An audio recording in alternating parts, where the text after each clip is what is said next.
1857ರ ದಂಗೆಯ ಸಮಯದಲ್ಲಿ ಝಾನ್ಸಿಯ ರಾಣಿ ಲಕ್ಷ್ಮೀಬಾಯಿಯ ಅಡಿಯಲ್ಲಿ ದುರ್ಗಾದಳ ಎಂದು ಕರೆಯಲ್ಪಡುತ್ತಿದ್ದ ಸೈನ್ಯದ ಮಹಿಳಾ ವಿಭಾಗವನ್ನು ಮುನ್ನಡೆಸಿದವರು ಝಲ್ಕರಿಬಾಯಿ.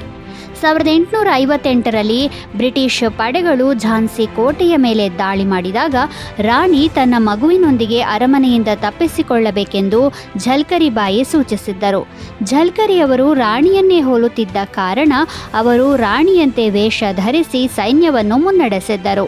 ಈ ಕುತಂತ್ರವು ಕೆಲಸ ಮಾಡಿತು ಮತ್ತು ರಾಣಿಗೆ ತನ್ನ ಮಗುವಿನೊಂದಿಗೆ ತಪ್ಪಿಸಿಕೊಳ್ಳಲು ಸಮಯವನ್ನು ನೀಡಿತು.